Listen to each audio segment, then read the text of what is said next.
What a performance it was from Arsenal to defeat Real Madrid in their tie, allowing just one goal to the Merengues in that quarterfinal of the Champions League, and they move on unexpectedly to now take on PSG in the semifinals. How many chances do you give Arsenal against this PSG side that has recently shown that they've been one of the top, most talented teams in Europe? Yeah, they really were, and we saw them in that quarterfinal. They were outstanding, as was Arsenal, though. This is going to be a really fun tie. But I think we lean towards PSG because of the performances we saw against Aston Villa, right? And they look like world beaters, especially in leg one. We saw some frailties, right, going to Villa Park, and we saw that sort of come to light when they couldn't hold the ball nearly as well as in leg one. But this likely will be a tie where the ball never goes in the air, right, between these two teams. They want to put it on the deck. They want to play through all three lines. Talented players on both sides. You wonder, Nico, how much momentum Arsenal gained by the Real Madrid tie. We can say this is a poor Real Madrid side. We can say Arsenal beat Real Madrid in Champions League. It filled them with confidence, and they've grown into the Champions League. They had a couple of moments of extraordinary brilliance, topped onto something collective that has probably been the norm for Arsenal. Save a couple of performances here or there. I think we put a lot of weight on the Premier League title race, slipping away from them way too early, right? But when push came to shove in the big pressure moments, they produced world-class moment of brilliance that really set them apart from Real Madrid. And over 180 minutes, they were able to sustain and really keep Real Madrid quiet. So, Nico, you got 3 reasons why Arsenal could win the Champions League.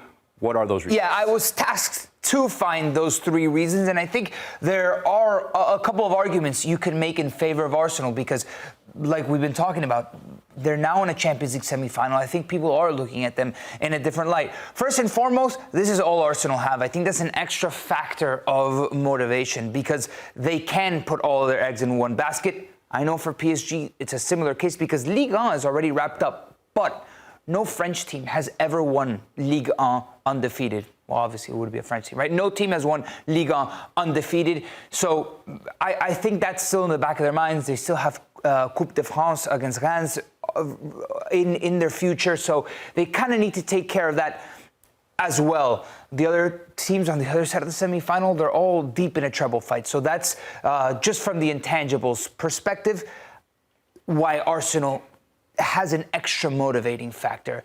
And then Mikel Merino, I don't know about you, but incredible. He's looked good, man, and in that position.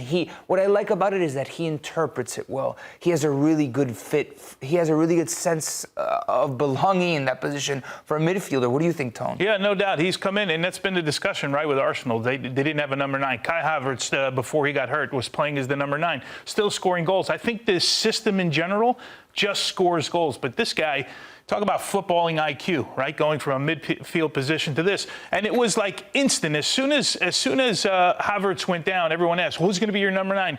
The first press conference, Mikel Arteta said, Mikel Merino. And everyone said, whoa. And he said, his footballing IQ is out of this world. He can figure it out. And that's exactly what he's done. And you can even see him when he's on the pitch. Like, yes, he'll play as a striker, but he has such good instincts. He'll come back into the midfield and do a job. So he's very diverse in how he can be deployed by Mikel Arteta. Well, it's a modern take on a position from a midfielder, and Kai Havertz wasn't too dissimilar, but Mikel Merino, I don't think we expected this volume of goals so instantly. It was that game against Leicester where he came in and he got a double. Funny enough, he was giving an interview right before the second leg of the semi-final, and they asked him, how'd you find out that you were playing 9? Did Mikel Arteta bring you over and say, hey, I want you to play? And he goes, no. Actually, in a group chat with my friends, there were rumblings that I was going to play 9, and I didn't want to believe it. And then momentarily, Mikel Arteta then, probably the next day or something, came over and he told him, hey, I'm thinking about playing you at the 9. You ready? He's like, yeah, sure, I'm ready to go. Obviously, someone that feels more comfortable in the midfield position, but he doesn't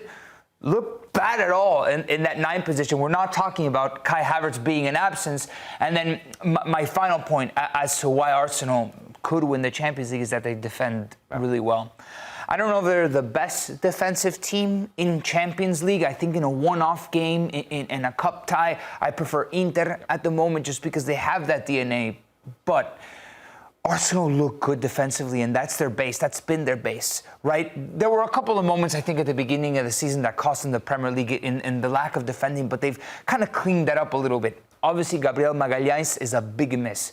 But Kiwior, man, Kiwior's impressed me. I'm glad you brought it up. I'm glad you brought it up. The couple of games that he's had to deputize for arguably one of the best center backs in the world. We have a lot of Arsenal fans in the building, as you guys know, right? And they were so Kiwior, I can't believe we're going to play Champions League against Real Madrid. He was one of the best players on the field, right? He was outstanding, and he's not only filled a role, he's exceeded what anyone would have expected from him. So they're going to have to keep rolling with this, but they've been really good defensively. If Arsenal does win the Champions League, Mikel Arteta now would do something that Wenger never did and no one at Arsenal has ever done. Where would that put him as far as managers in the history of Arsenal and really in right now managers in current form in the world? Yeah, it would propel him to the top. He would be amongst the elite tier of, not that he's already elite. I think he's a very good manager and he's proven so. But people would see him in a different light. The credibility aspect, I think, is a really big one because you needed to see signs of progress for Arsenal, especially this season. And the fact that the Prem was lost way too early for Arsenal's standard, considering that Manchester City was done and dusted by, November, right? So it seemed like getting the Prem was a big miss for Arsenal. And you were trying to find where is the step forward that Arsenal's taking. And in the Champions League, they've taken that step forward. And if that step forward can be lifting the Champions League title, I think that's something that not a lot of people saw it coming. Myles Lewis-Skelly has been absolutely fantastic since he got the opportunity in that Champions League tie against Real Madrid. He was phenomenal. This is a young kid that is now getting an opportunity and is really seizing that opportunity. What have you seen from him, Tony? Yeah, we're going to take a look at a few clips here. After match day 1, we did our team of the week, and I'm not sure if you had him on. We were discussing this. Yeah. I certainly had him on my team after the Real Madrid match. I thought he was outstanding. He played against Rodrigo, which was the matchup, right, or one of the matchups. Of course, on the other side of the field, he had to deal with Vinny Jr. Rodrigo was mostly silent, right, in this match, mostly silent throughout the tie. A lot of that had to do with the fact that Arsenal was so good with the ball. They didn't have to defend nearly as much, but he did his job. And I think that was mission number 1. What I was most impressed with, remember, this is a U21 player that played in the midfield. And we've seen this. Mikel Arteta has been part of this. As you go back to his assistant coaching days at Man City with Zinchenko, right, where they converted the Ukraine international from a number 10 to a left-back position because they knew he was good with the ball. He has this tendency to get into the midfield. You know, and all of these stats, look, this is a pie, right? And obviously the further you fill this thing out, the better he is compared to the rest of the players in and around him, right? I'm really impressed with when you convert wingbacks, the things that you talk about. How do they deal tactically, defensively, right? Because they think about, midfielders think about going forward, right? They think about, wingers think about getting forward.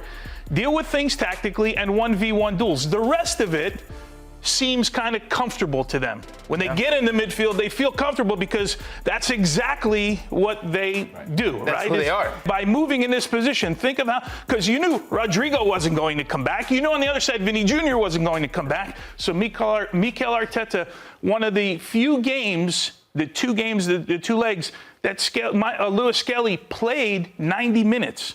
Because he knew the advantage he has. He's been playing 15, 20 minutes in some of these games. Now he's getting a rest this weekend, and I think because they're getting ready for the next leg. But Nico, is there a reason why they wouldn't win the Champions League? Listen, they're a team that hasn't been here before. And when push comes to shove, we saw it against Real Madrid. First of all, we saw it against PSV. They absolutely obliterated them. And then it was a different test against Real Madrid. PSG is that next level up.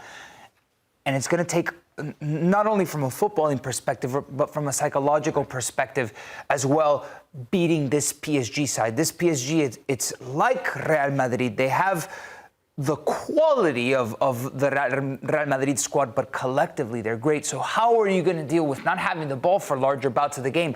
How are you going to deal with getting in a boxing fight where it's going to be jab, jab, jab, back and forth, right?